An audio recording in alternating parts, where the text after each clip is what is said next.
네, 안녕하세요. 러블리페이퍼의 규준 대표입니다. 오늘 여러분들과 함께 영상으로 만나뵙게 돼서 대단히 반갑고요. 오늘 러블리페이퍼로 본 세대 공감과 상생이라는 업사이클에 대해서 이야기해 보려고 합니다. 러블리페이퍼에 대해서 처음 들어보신 분도 계실 거고 또 흘러흘러 한 번쯤은 들어봤을 법한 그런 사회적 기업이기도 한데요. 저는 이제 러블리페이퍼를 창업하면서 이런 걸 느꼈고 여러분들한테 이런 걸 한번 전달하고 싶다. 또 제 개인적인 삶의 어떤 스펙트럼에서 여러분들과 함께 공감하고 싶은 이야기들을 좀 나누고 싶다. 뭐 이런 내용들이 주로 전달될 내용일 것 같습니다.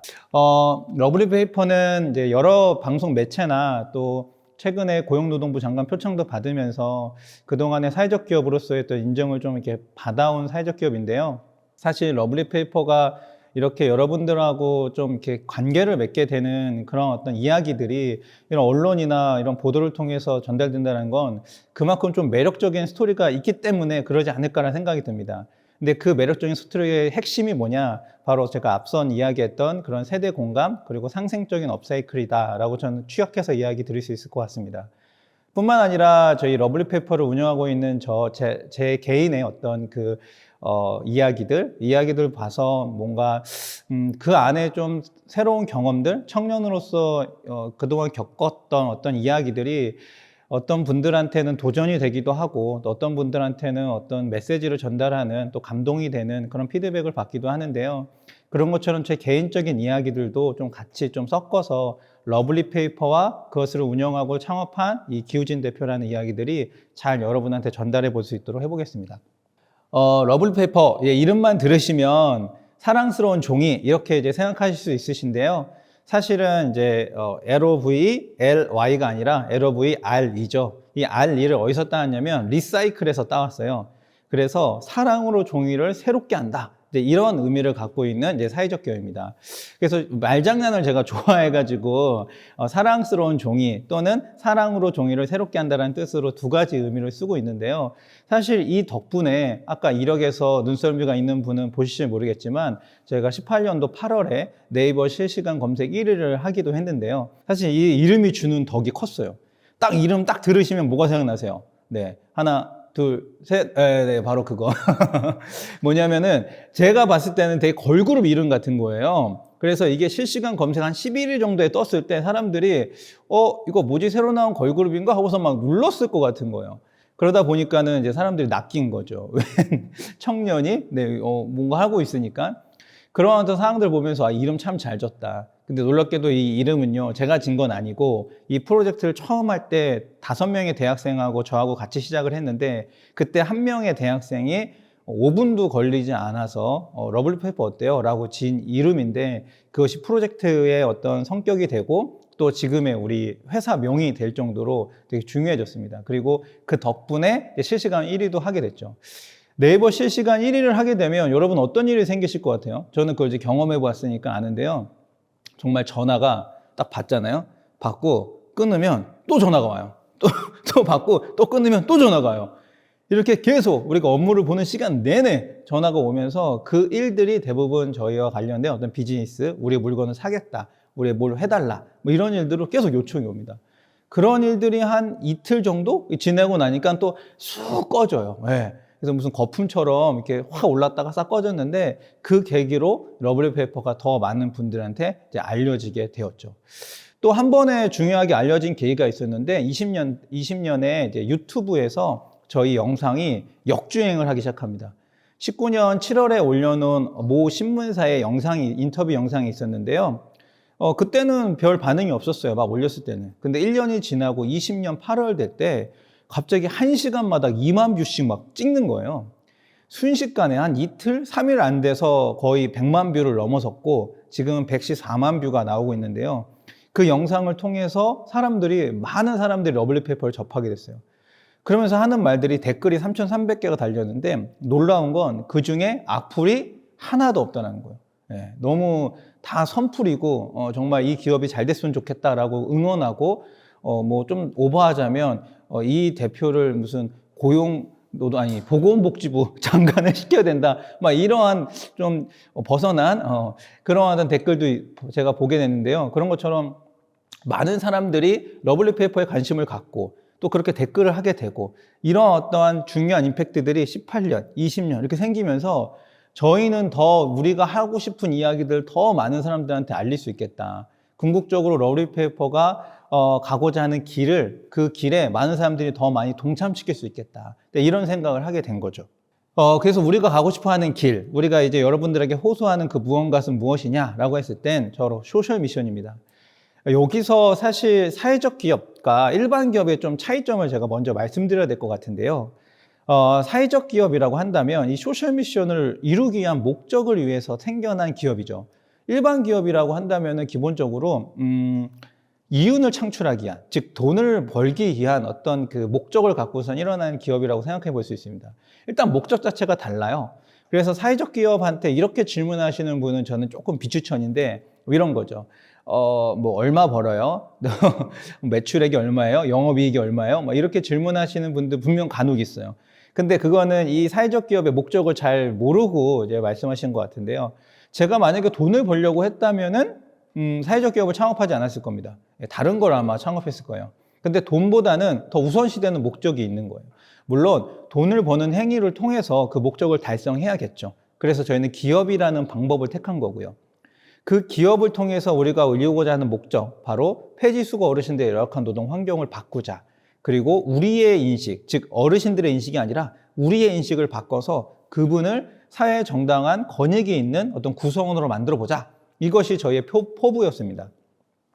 그래서 그런 것들을 이루기 위한 여러 가지 이제 장치들을 좀 만들어놨는데 그 장치들이 바로 오늘 여러분한테 이야기할 어떤 주요 내용인 것 같기도 해요. 첫 번째가 바로 세대 공감인데요. 저는 이렇게 생각합니다. 저도 제가 이 일을 처음 활동했을 때가 8년 전, 그러니까 13년인데요. 그때 제 나이로 따지면 33살이었어요. 그러니까는 조금 더 파릇파릇한 그런 청년의 모습이었어요. 지금은 좀 그렇지 않죠. 네. 지금은 세월의 그 인고를 벗어날 수 없었습니다. 네, 그래서 좀 힘들어졌는데, 그때는 정말 힘도 넘치고 활력이 넘쳐가지고서는 에너지가 막 넘치다 보니까 어떤 일을 하고 있었는데, 그 일에 대해서는 이따 설명하겠지만 어떤 잡이 있었는데 그 잡을 하면서도 에너지가 넘친 거예요. 이 넘친 에너지를 어디다 쓰고 싶은 거예요. 그래서 어디다 쓰지 막 하다 보니까 제 주변에 좀 관심을 갖게 됐고, 제 주변에 어떤 사람들이 있을까, 또 나에게 이 넘치는 에너지를 그 사람들한테 어떻게 쓸 수 있을까, 이런 고민을 한 지점이 바로 지금으로서 8년 전인 것 같거든요. 근데 그 지점에 만난 분들이 바로 이제 폐지수거 어르신들이었어요. 저는 혈기왕성한 청년이었고 청년의 문제들도 많잖아요. 그럼에도 불구하고 세대를 넘어 폐지수거 어르신의 문제를 집중하게 된 이유, 그 이유에 대해서도 이따가 제가 설명드리겠습니다. 그런데 그렇게 어르신한테 집중하기 시작하니까 놀라운 건 그분들만 보여요. 그분들만 한 분 보기 시작하니까 그분한테 더 집중하게 되고 그분들의 문제를 더 해결하고 싶은 거예요. 그렇게 1년, 2년, 3년 하다 보니까 지금에까지 이제 이르게 된 겁니다. 그런 어떤 그 시간들이 어떻게 보면은 저는 그 어르신들을 더 공감하고 이해하는 어떤 환경들을 만들어줬다고 생각이 들고요. 그러면서 제가 느낀 거는 이런 거였어요. 결론적으로 얘기하자면 이 어르신들의 문제는 이 어르신들의 문제가 아니다. 즉, 이 어르신들의 문제는 나의 문제다. 이렇게 느낀 거예요. 그 이유에 대해서도 이따가 한번 설명해 보도록 하겠습니다. 여러 가지 다 뒤로 미루는 이유가 있어요. 그리고 두 번째가 뭐냐면요. 선순환적인 비즈니스 모델. 이게 뭐냐면 저희의 모델을 선순환적이라고 이야기하는 건 돌고 돈다는 얘기잖아요. 일반적인 기업의 모델을 보면 이렇습니다. 단조롭죠. 일직선이라고 생각하시면 돼요. 만약에 이 포인터기를 내가 만들어서 팔려고 해서 이익을 많이 남기려고 한다면 이렇게 하면 됩니다. 가장 원재료가 싼 원자재를 사와서 그걸 가장 싸게 만들 수 있는데 공장을 짓고 아니면 거기에 위탁을 해서 이거를 만들어냅니다. 그리고 가장 비싸게 팔 수 있는 방법으로 비싸게 파는 거죠. 그건 중간에 수익이 다 제 이익이 됩니다. 이게 일반적인 어떤 기업들이 취하는 수익 모델이에요. 그런데 저희 같은 경우는요, 원자재를 오히려 비싸게 사옵니다. 폐지수거 어르신들이 일반적으로 펫박스를 고물상에 팔면 키로당 50원, 현재 좀 올라서 80원, 100원 정도 하는 데도 있는데요. 그런 그 가격임에도 불구하고 우리는 키로당 300원, 오히려 6배 또는 3, 4배 더 비싸게 펫박스를 매입해 오죠. 그렇게 매입한 팩박스를 가지고 업사이클 제품을 만듭니다. 그리고 만들어진 업사이클 제품으로 다시 어르신들을 지원하는 이런 선순환적인 모델을 갖고 있습니다. 이러다 보니까 일반적인 기업의 논리로 봤을 때는 저거 손해보는 짓인데? 이렇게 생각할 수밖에 없어요. 예. 실제로 맞습니다. 내가 만약에 어르신들한테 팩박스를 더 비싸게 사오지 않고 더 싸게 사왔다면 저희의 이익은 더 늘어나겠죠. 그런데 저희의 소셜 미션을 달성하기엔 어렵겠죠. 이게 바로 일반 기업과 사회적 기업의 큰 차이라는 거예요. 저희의 목적은 돈을 버는 목적이 아니라 사회의 어떠한 문제를 해결하는 데 있기 때문에 그 해결하는 방식에서 조금 더 특별한 이야기거리가 창출됩니다. 사람들은 이런 이야기에 더 많이 감동을 한 것 같아요. 그래서 제가 만약에 돈을 많이 벌어서 어르신들을 도운다면 사람들은 저한테 이런 반응을 할 수도 있었을 거예요. 야, 대단하다. 어떻게 그런 생각을 했냐. 근데 제가 이런 어떤 돈은 적게 벌지만 어르신들하고 함께하는 이런 상생의 과정을 만들어내니까 사람들한테 이런 피드백을 받게 되는 거죠. 야, 감동이다. 대단하다와 감동이다라는 거는 전 큰 차이가 있다고 생각이 듭니다. 예. 물론 저희의 비즈니스가 매우 작은 스몰 비즈니스이지만 이 안에서 주는 작은 감동이 뭔가 사람들로 하여금 더 큰 변화를 일으키게 하는 동기가 될 수 있다고 생각이 들어요. 근데 대단하다라는 거는 저 사람만 할 수 있는 일, 나는 못해. 이렇게 느낄 수가 있거든요. 그래서 제가 폐주민 어르신들에 대한 활동을 이렇게 한 이유로도 많은 분들이 폐주민 어르신들을 돕기 위한 다양한 활동들을 하고 있어요. 저는 그것들을 여러 가지 형태로 백업을 하고 있습니다. 그렇게 연대하는 폐지넷이라는 새로운 네트워크도 만들었고요. 이런 식으로 우리가 함께 할 수 있는 모든 것들을 좀 작지만 강하게 연대할 수 있도록 서로 상생할 수 있도록 만들어갈 수 있다는 거는 러블리 페이퍼의 모델이 그렇게 어르신들과 함께 할 수 있는 그런 구조였기 때문에 가능하지 않나라는 생각을 하게 돼요. 그리고 친환경 업사이클 제품. 요새 이제 친환경 얘기하잖아요. 사실은 저희는 이걸 전략적으로 이걸로 가야지라고서 만든 건 아닙니다. 이따가 설명하겠지만 이건 얻어 걸렸어요. 정말 100% 얻어 걸렸어요. 행운이죠. 예. 지금은 친환경을 떠나서 필환경 시대라고 이야기하는데요. 지금 이 공간에 있는 모든 것들이 어떻게 보면은 이게 환경적이냐 아니면 환경적이지 아니냐를 다시 재해석해야 되는 그런 시대가 됐습니다. 그래서 저희가 만들고 있는 생산물 자체가 되게 친환경적인 제품이면 사람들한테 더 많은 선택을 받을 수 있는 환경이 된 거죠. 근데 저희는 정말 우연치 않게 어르신들한테 산 팩박스를 가지고서는 그런 원형 그대로 뭔가를 만들어야 되는 비즈니스 모델을 운영했기 때문에 그것이 자원을 이제 아끼게 되고 또 환경을 보호하게 되는 친환경 업사이클 제품으로서의 어떤 각광을 받게 된 거예요. 정말 얻어 걸린 겁니다. 그러한 환경이 갖춰진다는 건 저희로서는 큰 행운이었고요. 그래서 오히려 어르신들에 대한 이슈도 있지만 이렇게 친환경 캔버스를 만드는 그런 이슈도 저희한테는 큰 한몫을 하게 된 거죠. 마지막으로 좀 어려운 말일 수 있는데 호혜적 관점이라는 거는요. 이거는 저희 세대가 좀 같이 고민해야 할 단어라고 저는 생각이 듭니다. 가장 이 호혜적이라고 하는 그 단어에 어울리는 말은 전 욕구라고 생각이 드는데요. 이런 겁니다. 그전까지 어떤 대상을 우리가 지원하기 위해서는 시혜적이라는 표현을 많이 썼어요. 그것은 동정과 연민을 기재로 해서 내가 어떤 것을 전달하는 겁니다. 저희 앞에 어떤 빈곤의 대상이 있다고 가정해 봅시다. 그럼 이 친구한테 빵을 줄 수가 있어요. 제가 가진 자원으로 가장 많은 빵을 사서 가장 많은 사람들한테 배고픔을 해결할 수 있습니다. 그런데 이 사람은요, 빵을 먹고 싶은 게 아니라요, 비빔밥을 먹고 싶을 수 있잖아요. 이 사람은 회를 먹고 싶을 수도 있잖아요. 이 사람은 레스토랑에서 스테이크를 먹고 싶을 수도 있잖아요. 그런데 우리는 빵을 줍니다. 왜냐하면요, 우리가 빵을 사는 게 더 많은 인원한테 더 빠르게 이 배고픔을 해결할 수 있는 도구이기 때문에 그렇죠. 이 개인의 욕구한테 집중을 하지 않아서 그래요. 그런데 이걸 우리가 다시 한번 생각해 본다면 그 사람한테 물어볼 수 있을 것 같아요. 야, 넌 뭐가 먹고 싶니? 저는 그러면 저는 뭐 라면 먹고 싶어요. 근데 그 사람한테 그러면 빵 주는 것보다 라면 사주는 게 정말 그 사람의 문제를 해결하는 거겠죠. 근데 이제까지 우리 해결 방식이 그렇게 접근하지 않았다는 거예요. 만약에 우리 러블리 페이퍼가 어떤 문제를 해결하려면 저는 그렇게 접근해야 된다고 생각했어요. 우리가 수혜 대상이라고 생각했던 그 폐지수거 어르신들의 욕구를 좀 분명하게 한번 해결해 보자. 분명하게 한번 파악해 보자라는 거죠. 그래서 그분들과의 어떤 그 시간들을 이 러블리 페이퍼라는 걸 창업하기 이전에 오랜 시간 함께 이제 했습니다. 그러면서 그분한테 뭐가 필요한지, 사회적으로 그분들은 뭐가 필요하다고 이야기하는지, 이런 것들을 잘 조합하면서 우리만의 어떤 그 포커싱, 그러니까 어떤 그 지점들을 계속 만들어 갔던 것 같아요. 그래서 어르신들이 요구하다라는 거 너무나도 단순했어요. 제가 어르신한테 가가지고 쌀을 이만큼 가서 어르신, 제가 쌀 갖고 왔어요. 이러니까 어르신이 좋아하세요. 좋아하시는데 그분이 필요한 건 따로 있었어요. 저한테 이렇게 이야기하시더라고요. 저 형광등 좀 갈아줘.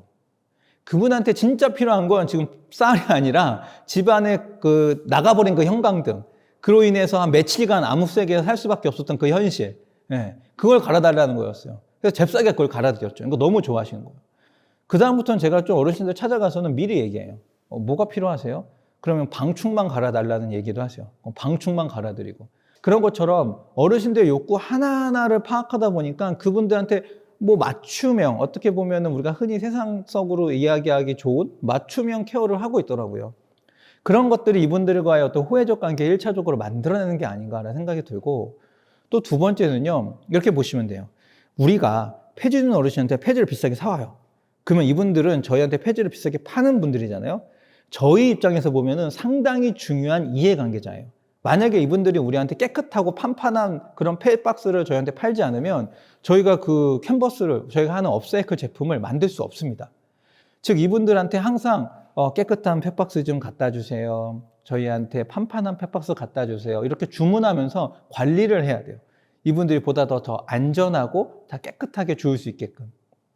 그것은 더 이상 이분들이 우리가 그냥 도와주기만 하는 관계가 아니라 이분들한테 어떤 도움을 받기도 하는 관계라는 거죠.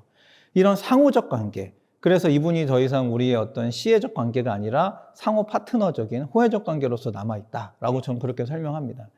이런 세대 간의 호혜성이 저는 되게 이 시대에서 주는 메시지가 크다고 생각이 드는데요. 지금 청년과 노인은 많이 대립을 하고 있다고 생각이 들어요. 왜냐하면 그렇게 이제 이야기를 하고 있기도 하고 실제로 많은 예산이나 사회 시스템들이 뭐 일자리 같은 것들이요. 그런 것들이 청년과 노인 세대 또는 노인을 준비하는 그 어떤 신중년 세대들과 대립을 하고 있다라고 저는 생각이 듭니다. 그렇게 만들어진 것 자체가 너무나 안타깝긴 한데요.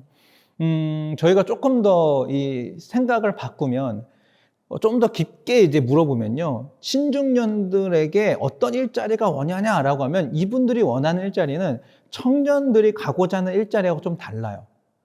청년들한테는 어떤 일자리를 원하냐 하면 청년들은 명확한 일자리의 어떤 일단은 초기에 사회 시작해서 해볼 만한 일자리 이상형이 있죠. 안정적이어야 되고 또 어느 정도 그 본인이 하면서 워라밸과 또 자기의 삶의 균형을 또 맞춰야 되고 일과 삶의 균형을 맞춰야 되고 또 본인이 받고 있는 급여의 어떤 본인의 역량이 어느 정도 책정이 돼야 되고 이런 어떤 수준에 대해서 이해하고 있는데 신중년이나 시니어 같은 분들은요 일자리가 부족하기 때문에 본인이 가고자 하는 일자리에 대한 어떤 그 욕구 이런 부분들이 많이 낮아져 있는 건 사실이에요.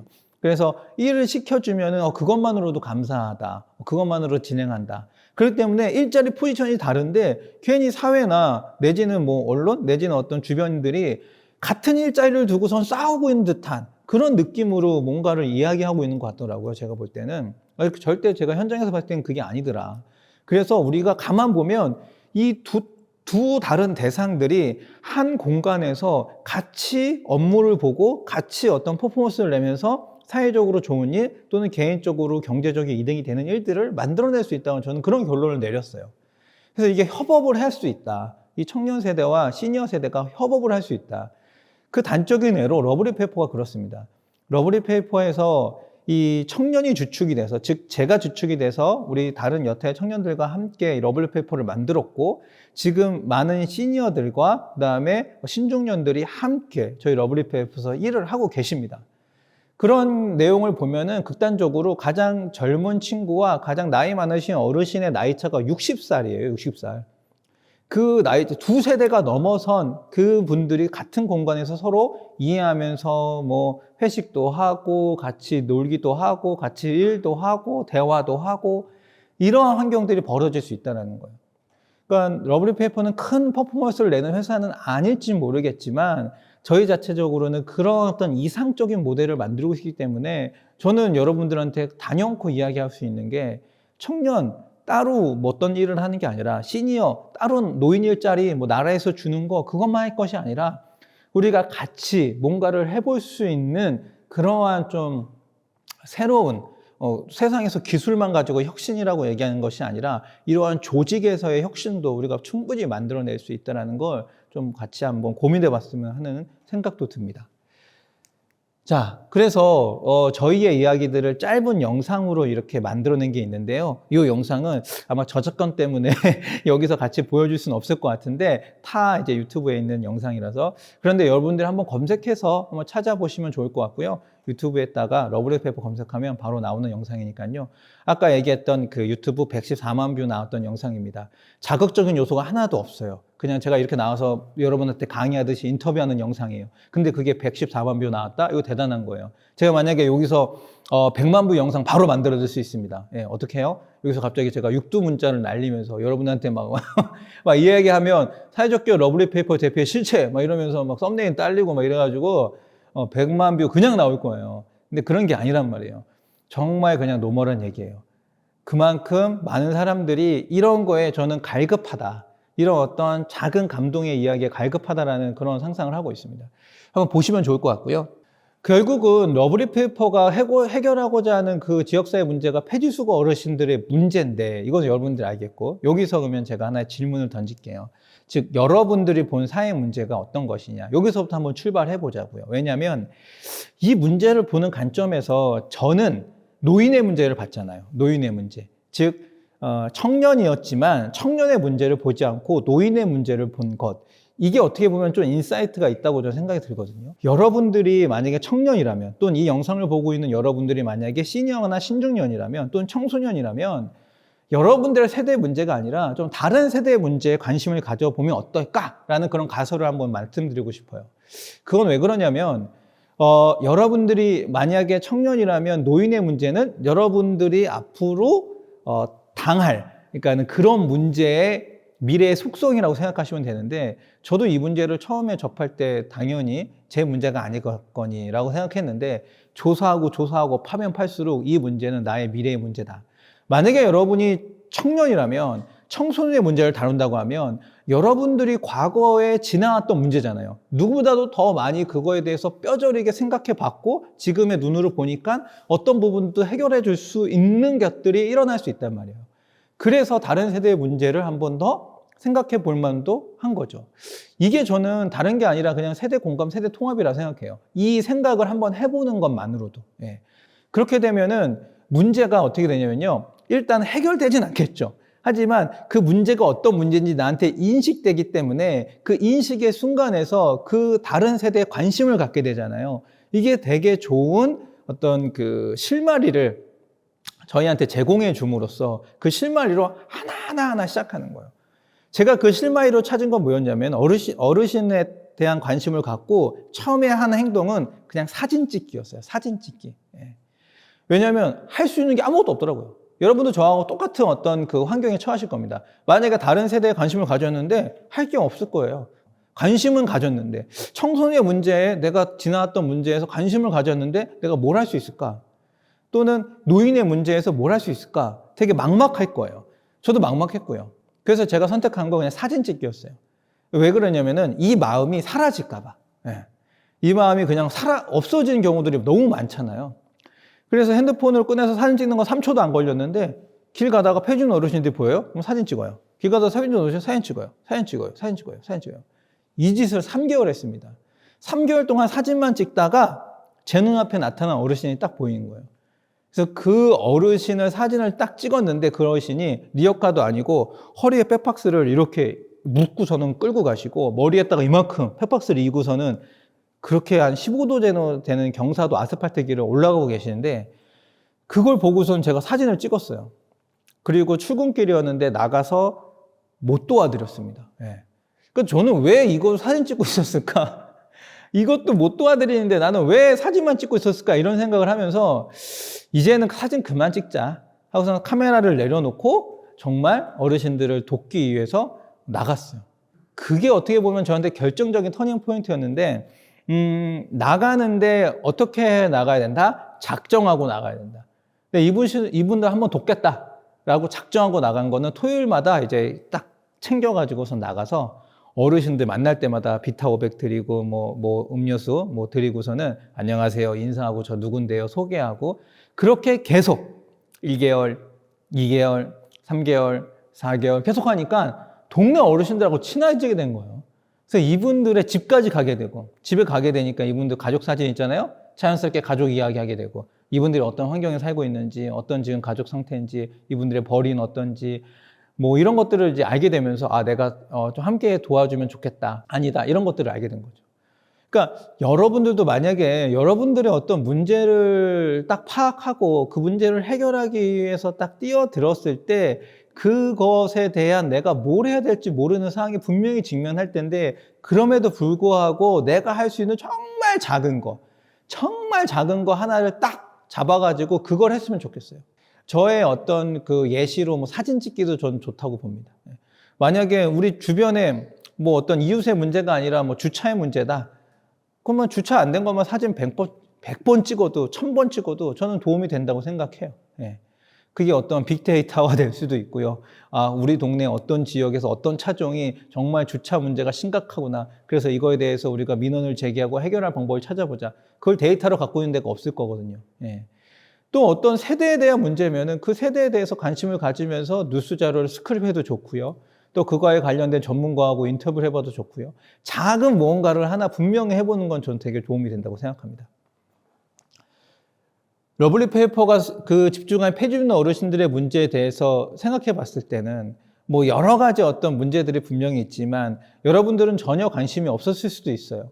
왜냐하면 이것이 대부분의 노인 세대, 즉 만 65세 이상의 노인 세대 문제고 이 문제가 얼마 정도의 크기냐라고 우리가 범위를 설정할 만한 그런 관심이 없을 수도 있는데요. 제가 아까처럼 막 이렇게 관심을 갖다가 결과적으로는 이것이 개인의 문제냐 사회의 문제냐고 판단해야 되는 그때 왜냐하면 만약에 개인의 문제면 내 얼마 되는 월급에서 얼마를 떼어서 이분들 도울 텐데 사회 문제라고 결론이 내면 이 사회 시스템을 바꿀 뭔가를 만들어야겠다 생각했거든요. 그래서 여러 자료와 인터뷰와 이런 것들을 보면서 내 안에 결론 낸 건 사회 문제였다는 거예요. 왜냐? 이런 사회 문제가 하나의 구조화되어 있기 때문에 그런 거죠. 예. 폐주입 어르신들이 지역에 많다. 이건 하나의 현상이에요. 그런데 그 현상이 왜 일어날까? 이것을 파악하는 건 이제 구조죠. 만약에 그 구조가 없이 현상만 많다. 이러면 이거는 개인의 문제로 일어날 확률이 많습니다.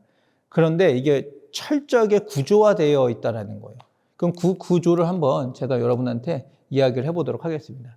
이 시점에서 이것이 어르신들의 문제가 아니라 노인의 문제가 아니라 청년의 문제일 수도 있겠다라는 생각을 해볼 수 있을 것 같아요. 제가 처음에 이것들에 대해서 이 문제에 대해서 막 고민하면서 자료를 찾다 보니까 처음 알게 된 사실이요. OECD 국가에서 우리나라의 노인 빈곤율이 1위라는 거예요. 1위. 그것도 2위랑 압도적으로 한 15% 정도 넘게 차이가 나는 1위라는 건데 우리나라 노인들은 왜 이렇게 다 그러면 빈곤하다고 생각할까? 또 빈곤할까 실제로? 그 이유들을 이제 찾아보게 되는 거죠. 물론 그분들의 소득 관계를 보면 우리가 쉽게 알 수 있는데요. 노인이 되면 일을 할 수 있는 뭐 그런 게 별로 없잖아요. 그 나라에서 이렇게 주는 노인 일자리도 있지만 그걸 판다 그래서 한 달에 30만 원 받는다고 생각해 보세요. 한 달에 30만 원. 그리고 이분들이 뭐 기초연금이라고 해서 나라에서 주는 또 노인들한테 주는 연금이 있어요. 그게 한 30만 원이라고 생각해 보세요. 그거는 일자리, 그다음에 연금 해서 60만 원을 받아요. 그 60만 원으로 한 달을 살 수 있느냐? 어렵다라는 거죠. 일반적으로 서울 기준으로 봤을 때 한 세대 1인 가구가 서울에서 한 달을 살 수 있을 때 최대 생계비가 뭐 88만 원, 뭐 90만 원 이 정도 얘기하는데 결과적으로 어떻게 된 겁니까? 30만 원 정도가 비잖아요. 그럼 이 빈 금액을 이분들은 뭘로 메꾸냐? 그것이 이제 폐지를 줍는 그런 어떤 활동들로 메꿀 수 있다는 거예요. 예.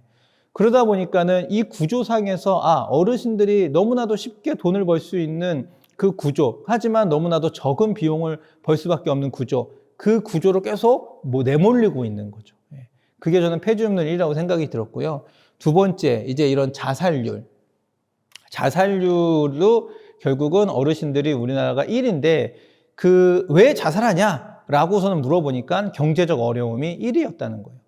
그러니까 이렇게 정말 노년까지 힘들게 살아오셨는데 그 노년의 삶을 스스로 마감하는 데 있어서 이유가 경제적 빈곤이라면 이분들의 삶이 얼마나 고단했을까를 한번 생각해 볼 수 있고요.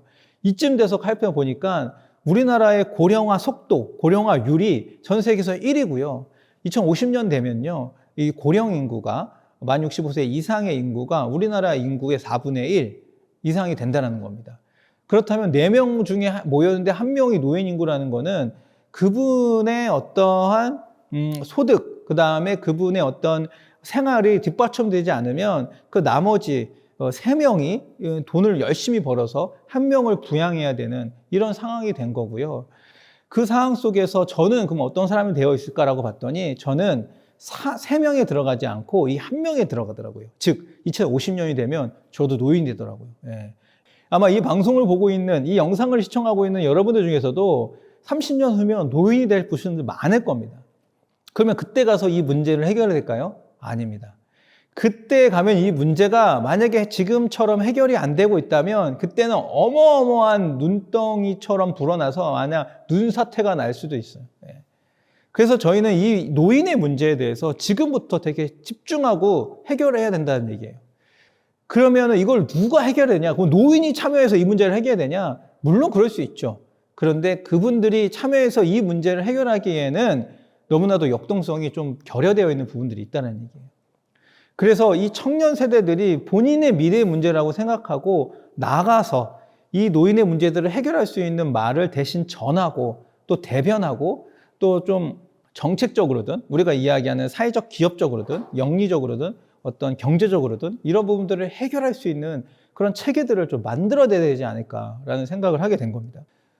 여러 가지 자료를 보면요, 폐주민 어르신들의 현실이 고단할 수밖에 없다는 거 우리가 알 수 있어요. 왜냐하면 폐지 가격이 점점 떨어지는데 그 폐지가격이 떨어지는 게 이분들 잘못이 아니거든요. 거꾸로 한번 생각해 보자고요. 이 영상을 보고 있는 여러분들이 월급이 있다고 생각합니다. 월급 한 300만 원 받는다고 생각해 보세요. 그런데 하루아침에 150만 원으로 떨어져서 사장이 150만 원 줄 테니까 똑같은 일을 하래요. 그럼 여러분 가만히 있겠습니까? 당장에 그 회사를 나오다거나 아니면은 뭐 고용노동부의 그 사장을 고발할 수 있겠죠. 그런데 이분들이요, 똑같이 리어카에다가 100kg를 실어가지고서 고물상에 가져가면은 10,000원을 받았는데 어느 날 갑자기 5,000원만 주는 거예요. 그렇다고 그분들이 그 고물상 사장한테 뭐 이거밖에 안 줘 막 따질 수 있겠습니까? 하는 말씀이 딱 5글자예요. 감사합니다. 네. 뭐가 감사하다는 거예요? 월급이 적게 주는 거? 이거는 황당한 일을 떠나서 있어서는 안 되는 일이라고 저는 생각이 들었거든요. 근데 이것을 그냥 우리는 방관하고 있는 거죠. 그냥 뭐 어르신들이 주는 하찮은 일? 허드렛 일? 이렇게 생각할 수 있으니까요. 근데 그게 아니거든요. 예. 그럼에도 불구하고 이거를 좀 바꿔내기 위한 어떤 구조들이 필요하지 않냐라는 거예요. 그러니까 저의 목소리를 처음에는 사람들이요, 귀담아 들었을까요? 별로 귀담아 듣지 않았어요. 14년 전만 해도 처음에 이 일을 한다고 했을 때 사람들이 그래, 좋은 일 하는구나 이렇게 생각했어요. 근데 그 일을 14년, 15년, 16년 하니까 사람들이 그때서야 아직도 그 일해? 그래, 내가 좀 도와줄게 하면서 조금씩 도와주더라고요. 17년, 18년, 19년 하니까 야, 대단하다. 뭔가 좀 바뀌고 있구나. 20년, 21년 계속 해오니까는 이제는 제 말을 좀 들어주더라고요. 좀 들어주고, 그래, 그러면은 저한테 하는 말 중에 가장 제가 인상 깊은 말 딱 하나예요. 과거에는요, 제가 어르신들한테 이렇게 어르신의 문제를 막 이렇게 얘기하면 그분들이 반응이 폐주민 어르신 왜 도와줘? 그분들이 선택한 거고 자식들이 있는데 막 이런 얘기가 많았거든요. 그런데 지금은요, 오히려 저한테 역으로 폐주수거 어르신들 어떻게 도와줄 수 있어요? 이런 질문을 해요. 지금 이렇게 기후가 너무 안 좋아져서 폭염이 일수가 늘어나서 야외 활동자로 분류되는 이 폐주수거 어르신들이 폭염 취약 계층으로 새롭게 우리가 지정되었는데 이분들을 어떻게 하면 도울 수 있어요? 라고 저한테 역으로 이야기를 하는 거예요. 바뀐 게 있다면 그거 한마디, 그 질문 하나. 네. 어르신들 왜 도와줘? 여기서 폐주민 어르신들 어떻게 도울 수 있어요? 이거예요. 여기까지 가기 위해서 몇 년 걸린 거예요? 8년이 걸린 거예요, 저는. 그러니까 앞으로 저는 내년이 더 기대되고 내후년이 앞으로의 8년이 더 기대되는 건 이제 시작이라는 생각이 드는 거죠. 이 시작점에서 이것들을 만들어내기 위해서 뭔가 더 힘을 귀합하고 함께하는 사람들이 누구다? 바로 이런 영상을 시청하고 있는 젊은 친구들. 네. 전 여러분들이 더 여기에 힘을 실어줄 수 있다고 생각이 듭니다. 그래서 이 어르신들의 다양한 문제들을 우리가 파고 하다 보니까는 우리 손으로 해결할 수 있는 게 별로 없더라. 결국은 어떻게 해야 된다? 이거를 다음과 같이 한번 구조를 짜보고 새롭게 한번 해결해보자. 새롭게. 그 새롭게 해결하는 구조 속에서 제가 앞서 얘기했던 4가지 스텝. 세대 공감, 선순환 비즈니스 모델, 친환경 업사이클, 호혜적 관계, 서비스 모델. 이런 것들을 우리가 다 넣은 거죠. 제 개인적으로 저는 좀 제 개인 이야기를 좀 해보긴 해야 될 것 같은데요. 제 개인적으로는 이런 프로세스를 하기 이전에 이미 저는 직업이 있었죠.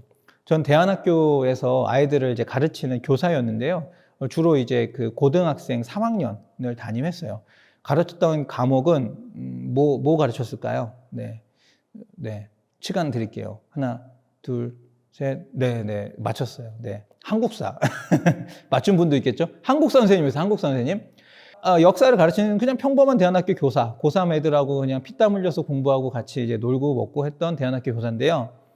어느 날 이런 생각이 들더라고요. 불현듯 학교 생활이라는 게 다람쥐 쳇바퀴 돌아가듯이 맨날 비슷해요. 그러니까 좀 이렇게 저런 사람이 에너지가 있어서 그 에너지를 밖으로 이제 분출하고 싶었어요.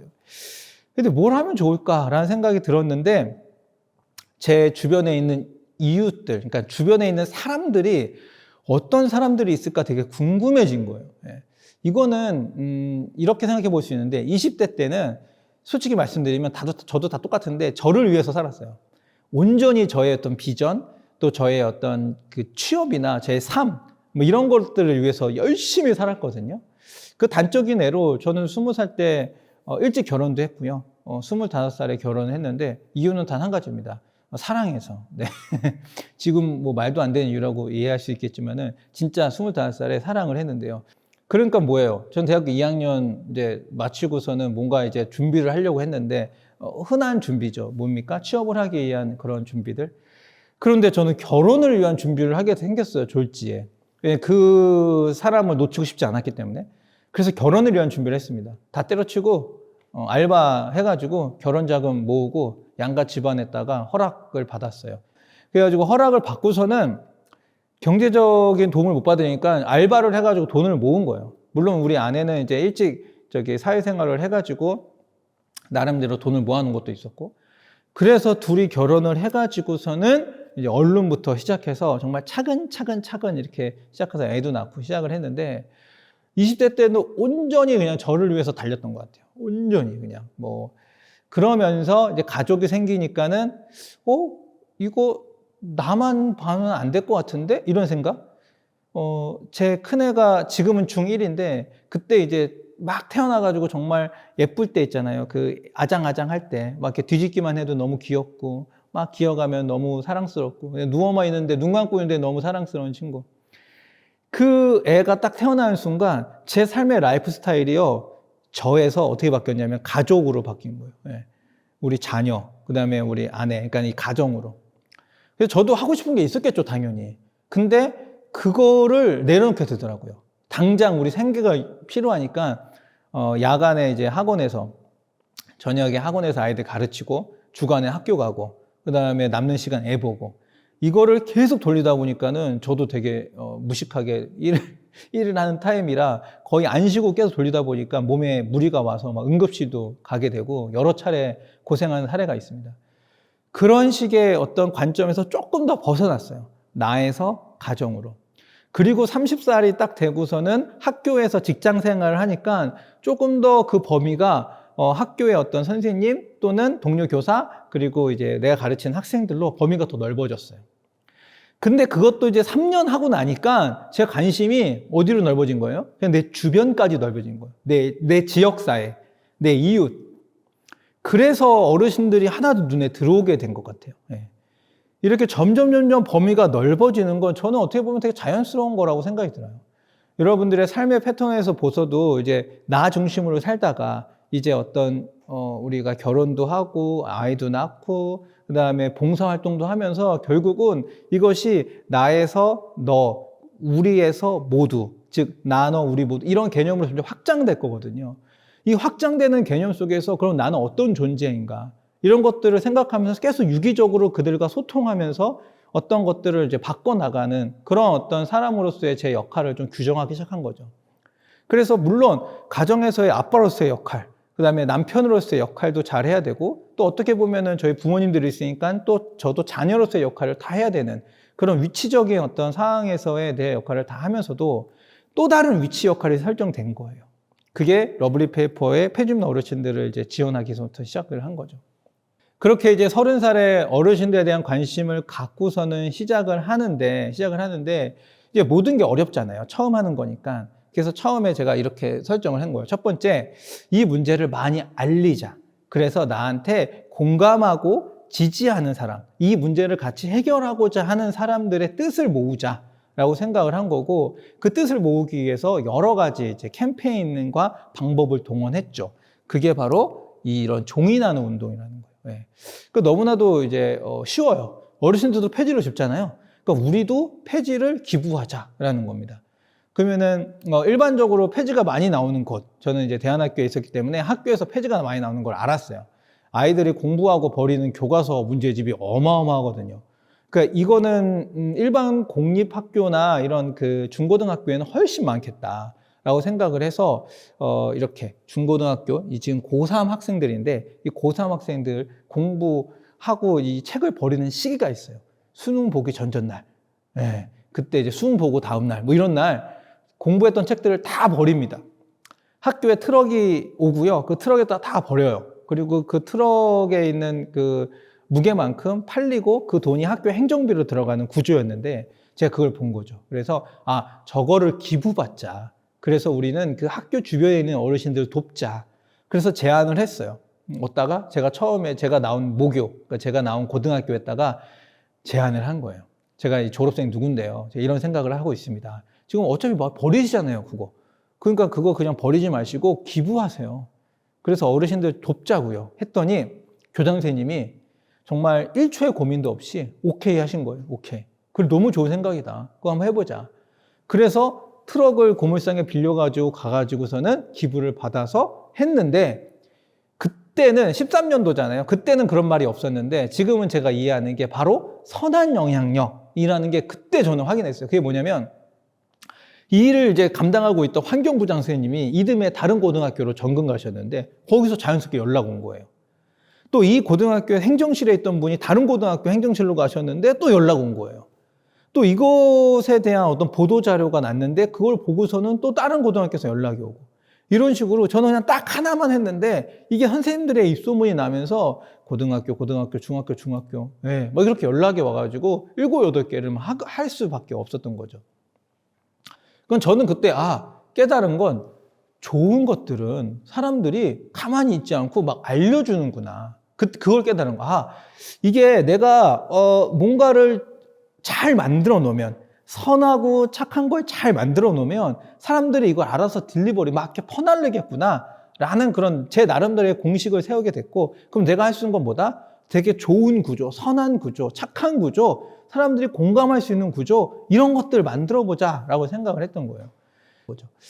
그래서 이렇게 지금 어르신들도 다양하게 뭐 방한복도 나눠드리고 청년들 모아가지고 직접 찾아가기도 하고 또 영화도 보여드리고 쌀이나 그리고 이런 방문해가지고 말벗도 하고 또 같이 나들이도 가고 여행도 가고 이런 일들의 프로젝트들을 많이 진행했어요.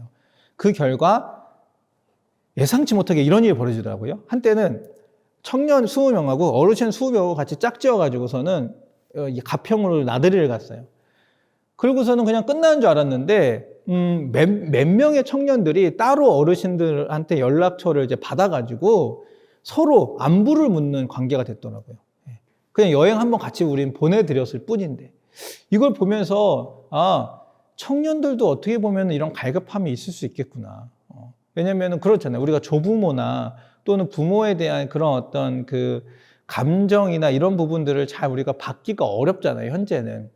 그런데 이제 시대가 지나면서 할머니, 할아버지한테 주는 어떤 그 따뜻한 감성? 이런 부분들이 청년이 어떤 이 세상을 살아가면서 필요한 감성적 요소를 제공할 수도 있겠구나. 그래서 이게 청년이 어르신들한테 찾아가는 게 어르신들만 좋은 게 아니구나. 라는 것을 우리가 알게 됐을 때라는 거죠.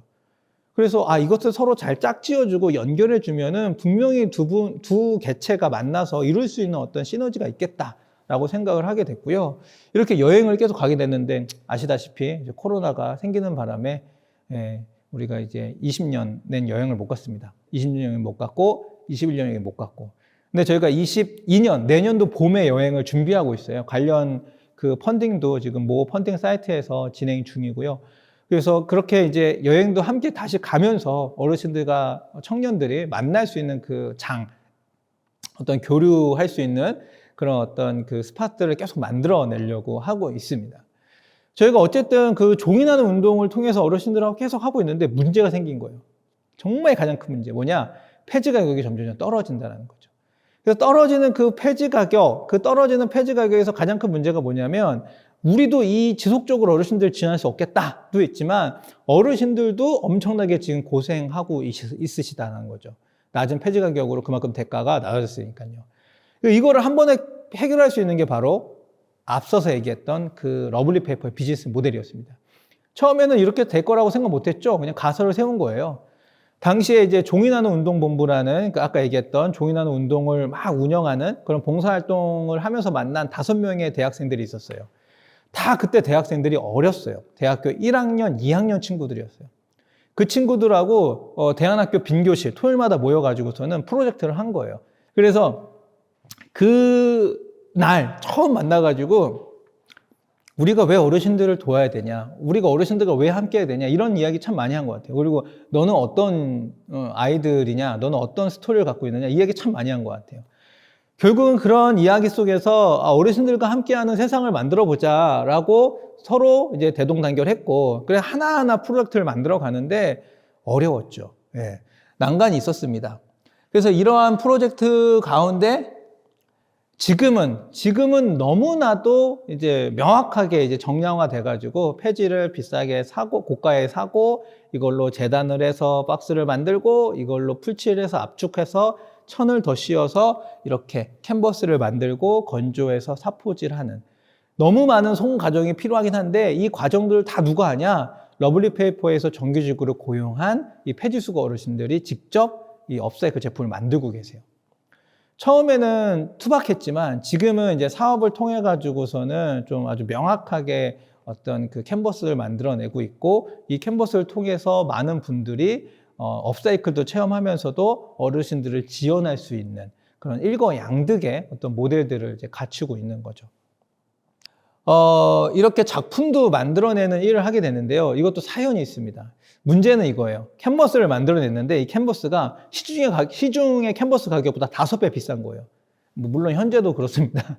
그런데 그러면 5배 비싼 캔버스를 누가 사냐 이거죠. 아무리 스토리가 좋아도. 그런데 캔버스의 본연의 역할이 뭘까 하다가 작품을 그리는 거니까 그러면 혹시 작품까지 그려서 팔아볼까 생각했는데 작품 그려줄 사람이 없는 거예요. 이때 제가 이제 알았죠. 아까 그 폐지를 이렇게 종이나눔 운동하면 선생님들이 막 알려줬다 그랬잖아요. 그런 것처럼 제가 착한 구조를 하나 만들자. 우리가 이렇게 캔버스를 만들었으니 재능기부 작가들을 모아서 재능기부 작품을 받아가지고 이거를 팔 수 있게끔 만들자. 그러면은 착한 구조를 만들었으니까 재능기부 작가님들이 와서 여기 재능기부를 해줄 거다라고 생각한 거죠. 이거를 딱 구조를 만들어가지고 링크를 만들어서 SNS에 올렸는데 올린 지 4시간 만에 150명이 신청하셨어요. 빠바바바바바. 저희는 깜짝 놀란 거죠. 그리고 또 한 번 이 프로젝트에 대해서 사람들이 얼마만큼 공감하고 있는지를 확인하게 된 거예요. 그런데 그 재능기부 작가 명단을 쭉 보죠? 그러면은 젊은 친구들이 많아요. 청년들이 자기의 재능들을 발휘해서 어르신들을 돕는 이런 프로젝트에 뭔가를 하려고 할까? 그때 저는 또 한 번 생각하는 건 이런 거예요. 우리가 세상에서 얘기하는 청년이 노인을 혐오하고 노인들이 청년에 대해서 안타까워하는 이런 현실들이 그냥 뭐 되게 일반화 시킨 건 아닐까? 엄청나게 일반화 시켜가지고서는 그냥 그렇게 프레임을 짠 건 아닐까? 그러면은 정치적으로 누구는 이익을 보는 사람들도 있고 뭔가 있으니까 뭐 이런 생각도 하게 되더라고요.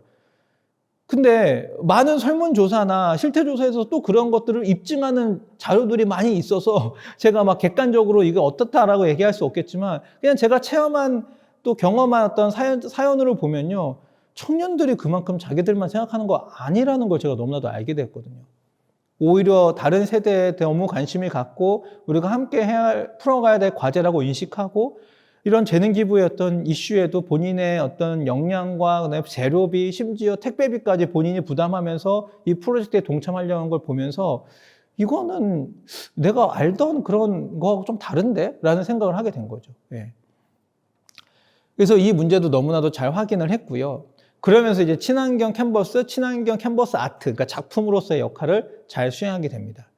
저희의 친환경성은요, 두 가지로 크게 요약해 볼 수 있는데, 하나는 제조 과정에서의 친환경이에요. 펫박스로 만드는데도 물과 전기 에너지가 이렇게 한 7만 리터 내지는 8,000kW 정도 필요합니다. 그런데 저희는 이 펫박스로 캔버스를 만들면서 물과 전기 에너지가 거의 필요하지 않아요.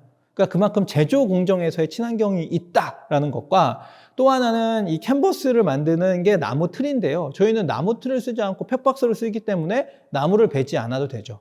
단적으로 저희가 가장 많이 생산해내는 캔버스 사이즈가 1호인데요. 그 1호 사이즈 400개가 있으면은 나무 한 그루를 보존하는 효과가 생기고요. 이산화탄소 500kg를 또 절감할 수도 있습니다. 이런 것처럼 이런 친환경 효과가 저희한테 있기 때문에 지금의 시대에 와서 친환경 캔버스, 사실 우리나라에서 친환경 캔버스를 만드는 데가 저희밖에 없거든요. 세계적으로 있냐? 아니에요. 세계적으로도 저희밖에 없어요. 그러니까는 거창하게 얘기하면 세계 최초 국내 유일인데 캔버스를 사용하는 데가 많지는 않기 때문에 잘 선택을 받지 못하고 있어서 안타깝긴 하지만 이런 독보적임에도 불구하고 사람들한테 친환경제적인 이슈로 다가가면서 더 많이 알려지게 됐습니다. 그래서 친환경, 친구령을 다 이해할 수 있는 캔버스다. 심지어 내구성도 상당히 좋아서요. 일반 캔버스보다 저희가 좀 강점을 갖고 있는 게 있습니다. 자, 이래서 결국은 저희는 환경을 생각하는 업사이클 제품까지 만들어내면서 이 업사이클이라는 수단을 통해서 폐지된 어르신들을 고용을 하고 그분들한테 안정적인 일자리 그리고 폐지 수집을 하는 노동의 대가보다 약 5.4배 정도 더 높은 대가를 드림으로써 이분들한테 어떤 소득을 증대시키기도 하고요. 또 환경적으로도 기여를 하기도 합니다. 이런 어떤 수단을 통해서 우리는 업사이클을 만들어냈는데요. 가장 중요한 건 결국은 어떤 방향으로 이것을 만들어 갈 것이냐라는 것 같아요. 처음에는 저도 이제 돈이 없다 보니까는 여러 가지 개인적인 대출도 받고 했지만 이 사회적 기업가로서의 역할을 좀 하기 위해선 우리나라에서 인증한 사회적 기업 제도가 있는데 그 프로그램에 들어가서 온전히 이제 한 발 한 발 받게 되다 보니까 지원금도 나오고 이런 어떠한 도움도 받게 돼서 지금의 현재 인증 사회적 기업으로 하고 있고요. 우리나라의 사회적 기업이 많지는 않아요. 3,000개 정도, 인증 사회적 기업이 3,000개 정도 있는데요. 앞으로도 이런 사회적 기업이 더 많아져서 더 많은 문제들을 해결해야 된다고 저는 생각이 듭니다. 그런데 여기에 가장 필요한 게 바로 결국은 이제 공감적인 능력이거든요. 왜냐하면 그 공감 능력이라는 건 세대 공감에도 필요하지만 문제를 내가 얼마큼 인식하냐에 대해서 되게 필요한 영역이기 때문에 많은 사회적 기업들이 사회 문제를 이야기하고 있고 그 문제를 내가 얼마큼 인식하냐에 따라서 이 문제 해결 척도와 그다음에 임팩트의 크기와 이런 방향 이런 것들이 다 설정된다고 생각이 들어요. 그래서 우리는 언제나 이 공감 능력이라는 것은 이 문제를 해결하는 어떤 가장 기본적인 역량으로 좀 이해하면서 세대 공감과 더불어서 우리 주변의 환경대 어떤 일들이 일어나고 있는지에 대한 부분들도 분명히 좀 이해를 하면서 해야 될 것 같습니다. 러블리 파이프에서 가장 중요한 업사이클이라고 얘기한다면 자원을 업사이클한 것도 있지만 어르신들의 삶을 업사이클했다라고 저는 생각이 들어요. 이분들이 이제 오셔서 이야기하는 말씀을 가만 들어보면 저는 너무나도 이제 감동이 됩니다. 어르신들은 저희한테 펫박스를 비싸게 파시는 어르신들도 있고요. 그리고 저희에 오셔가지고 정규직으로 고용돼서 일하고 계신 우리 이제 세 분의 어르신들도 있어요. 어르신들은 19년 7월부터 지금까지 일하고 계신데요. 처음에는 이렇게 만들고 하는 게 좀 낯설죠. 그래서 분량도 많이 나오긴 했어요. 솔직히 말씀드리면. 그런데 시간이 지나면서 이분들도 너무 꼼꼼하고 너무 세심하게 한다는 것을 제가 알 수 있었고, 어떤 기업이 운영하는 데 있어서 이 짧은 시간 안에, 즉 1시간의 노동 시간 안에 많은 생산량을 내야지 효율적이다라고 이야기할 수 있겠지만 저희는 이분들을 고용함으로써 우리가 소셜 미션을 달성하는 데 있어서 더없이 효과적이다라고 이야기합니다. 그러니까 이분들을 만약에 고용하지 않고 젊은 친구들을 고용해서 했으면 생산적인 효율성은 더 많이 늘어났을 거예요. 그럼 단가도 좀 떨어졌을 수 있을 텐데 우리가 이야기한 소셜 미션, 즉 폐지수거 어르신들의 열악한 노동 환경을 개선한다라고 해는 맞지 않겠죠. 근데 우리가 어르신들을 직접 고용해서 이분들이 만들어낸 생산성은 좀 낮지만 그래도 꼼꼼하게 불량률 없이 잘 만들어내시고 이분들을 고용함과 동시에 우리는 소셜 미션을 달성할 수 있는 그런 구조를 만들어놨기 때문에 우리의 임팩트는 점점 커질 것이다. 우리가 매출을 늘릴수록 이러한 생각을 하게 된 겁니다. 그래서 어르신들의 삶도 많이 바뀌었고요. 우리 이제 일하고 계신 한 분의 어르신인데요. 이 분의 인터뷰 영상을 살짝 준비했습니다. 1분 정도 되는 영상인데요. 요거 보시고 나서 제가 먼저 이야기를 한번 해보도록 하겠습니다. 러블리 페이퍼에서 일도 하게 되셨는데 어떠셔요? 그 하기 전과 하고 나서. 하고 나서는 꼭 초등학교 갈 때 소풍 가면 마음이 들뜨대 이러는 날 어딘가 모르게 재밌고 그렇게 좋더라고요. 이상하게 그렇게 좋아요. 돈을 떠나서도 그렇게 그냥 여기 와서 그렇게 하고 엄마를 만나서 이야기도 하고 여기 나오는 게 그렇게 좋더라고.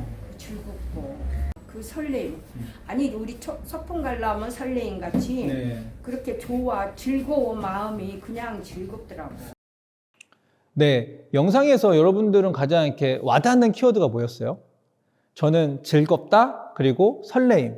어르신이요 소풍 가기 전날처럼 즐겁다라는 거예요. 회사 오기 출근하는 게 여기 나오면 친구들도 있고 같이 일할 수 있는 게 너무 좋다는 거죠. 여러분 거리에서 폐주는 어르신들 보면서 그분들이 둘이 같이 죽는 거 보셨나요? 거의 보신 적 없으실걸요? 대부분 혼자 일하세요.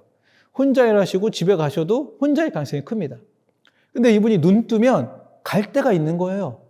갈 데가 있는데 가서 보니까 같이 일하는 동료가 있는 거예요. 가서 동료가 일하고선 같이 만들어낸 생산품을 보니까 만족스러운 거예요. 이런 것들이 이분이 지금 80세가 훨씬 넘으셨는데 38년생이신데 이 노년의 삶의 끝에서 러블리 페이퍼를 만나서 설레임을 느낀다라는 건 대표인 저도 설레지 않는데 이거 얼마나 큰 변화입니까? 그러니까 제가 그때 느낀 거는 우리가 할 수 있는 게 만약에 어르신들의 삶을 하나 바꾼다?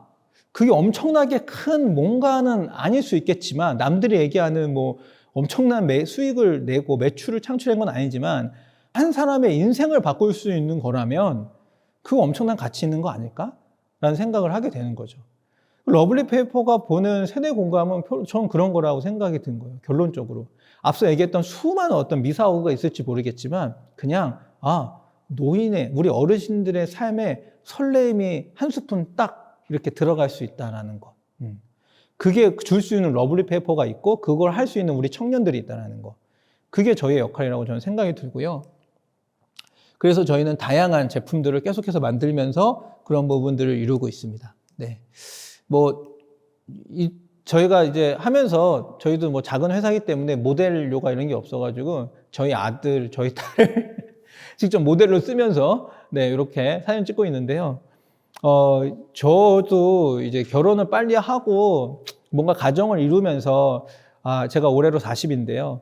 뭘 해야 될까? 앞으로 제가 어떤 거를 하면서 사는 게 좋을까? 이거 되게 고민 많이 합니다. 즉 뭐냐면 러블리 페이퍼 대표를 지금 하고 있으면서 어르신들의 삶을 바꿔야지라고서도 하면서도 앞으로의 제 10년은 어떻게 변화가 될까? 나는 10년 뒤에 어떤 사람이 될까? 이런 거 되게 많이 고민하고 있거든요. 여러분들도 계속 여러분들의 삶을 10년, 5년 이렇게 앞서 나서 고민하다 보면 그 앞선 세대하고의 어떤 고민점을 같이 하게 돼요. 제가 요새 신중년 분들 많이 만나고 있다고 제가 말씀드렸잖아요. 신중년 분들이 50살 그리고 55세 이렇게 넘으신 분들인데 그분들을 만나고 나면 나의 10년 뒤의 삶은, 나의 15년 뒤의 삶은 어떨까라는 걸 되게 많이 고민하게 돼요. 그래서 지금부터 저도 막 새롭게 준비하고 있는 것들이 좀 있긴 하는데 그런 것처럼 앞선 세대의 삶을 조금은 고민해 보면 그들과의 공감도 한번 또 이야기해 볼 수도 있습니다. 제가 이렇게까지 장황하게 러블리 페이퍼의 이야기들 하면서도 어르신들의 삶을 바꾸고자 라고 많이 노력했는데요. 그런다고 전국에 있는 폐중년 어르신들이 바뀔까요? 사라질까요? 전 그건 아니라고 봅니다. 저도 그렇게 할 수 없다고 생각해요. 그런데 제가 할 수 있는 건 이거라고 생각해요. 어르신들을 보는 우리의 관점은 바꿀 수 있다고 생각해요. 어르신들을 보는 우리의 관점. 그게 바로 어르신들이 폐지를 줍든 안 줍든 어르신들이 폐지를 줍고 있는데 저희는 그것들을 이렇게 봅니다. 아, 폐지를 줍는 일. 근데 만약에 이렇게 생각해 보세요. 저분들이 우리 지역사회의 자원을 아끼고 재활용하고 있는 일. 실제로 그분들이 우리나라 재활용 구조에서 20%를 차지하고 있어요. 그 20%를 사회적으로 해석해 보면요. OECD 가입국가 중에 우리나라가 재활용률 1위거든요. 이분들이 20%를 감당하고 있기 때문에 1위입니다. 만약에 이분들이 이거 안 한다, 1위 못 해요. 그 1위 안 하면 되지? 그게 아니라 이 1위가 국가 신용 등급에도 영향을 미쳐요. 그러니까 이게 폐지 줍는 어르신들이 지역에서 폐박스 하나 줍는 게 나비 효과처럼 날아서 국가 신용 등급에도 영향을 미치는 지표가 된다라는 거예요. 그리고요, 이분들이 줍는 노동력이요, 어마어마합니다. 만약에 이분들이 폐지를 거기서 줍지 않죠? 그러면 지자체별로 따로 그것들을 수거해서 처리를 해야 되는데 그 비용은 다 세금일 거예요. 이분들이 세금을 아끼고 있다는 생각은 우리는 한 번도 해본 적이 없다는 거죠. 이분들이 줍는 것도 결과적으로는 자원을 순환시키고 그리고 재활용을 돕는 일인데요. 우리가 가정에서 분리배출하는 일, 왜 분리배출합니까? 그 환경을 지키기 위해 하는 거잖아요. 우리가 분리배출하면 착하고 잘한 거고 우리 아이들이 분리배출하면 칭찬해 주는 건데 어르신들은 우리보다 수십 배, 수백 배 더 많은 자원들을 분리배출하는데도 불구하고 불쌍하다, 힘들겠다 라고만 보고 있다는 거죠. 그래서 저희는 그분들을 이렇게 다시 불러줬으면 좋겠어요. 자원재생 활동가.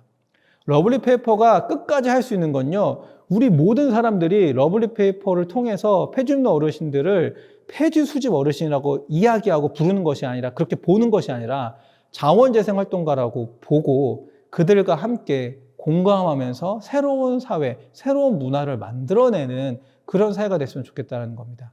러블리페이퍼는 그런 일을 할 수 있는 그런 어떤 배경들을 계속 만들어낼 거고, 저와 또 이 영상을 시청하고 있는 여러분들도 여러분이 생각하고 있는 그 세대의 문제들을 조금 더 다른 관점에서 바라보면서 그 관점에서 이 문제를 해결할 수 있는 액션들을 취해보면서 우리 작은 지역의 문제부터 해결해보는 그런 어떤 좋은 출발점을 가졌으면 좋겠어요. 마치 제가 8년 전에 러블리페이퍼를 처음 시작해서 지금에 이른 것 같이 뭔가를 할 수 있는 그런 힘도, 그런 배경도 여러분한테 분명히 주어질 거라고 생각이 듭니다. 끝으로 여러분한테 러블리페이퍼를 통해서 저희가 세대 공간과 또 상생에 대한 이야기를 좀 전해드렸는데요. 끝으로 여러분이 이 이야기를 들으면서 러블리페이퍼가 더 궁금하시고 또 뭔가를 더 이렇게 알아보고 함께 하고 싶은 분들도 계실 수 있을 것 같아요. 언제든지 환영이고요. 뭔가 같이 논의하고 진짜 변화의 중심이 돼서 함께 해볼 수 있는 그런 사안들이나 사람들이 있다면 얼마든지 함께 연락해서 저희랑 같이 이 세대의 문제들을 같이 해결하는 그런 주체, 그런 역할들을 해줬으면 좋겠습니다. 제가 짧은 시간 여러분들하고 이야기하면서 메시지가 잘 이렇게 전달되는지 모르겠어요. 들어주셔서 감사하고요. 다음에 또 어떤 경로로도 만나게 될지 모르겠지만 또 함께 했으면 좋겠습니다. 그러면 여기서 제 강연을 마치도록 하겠습니다. 감사합니다.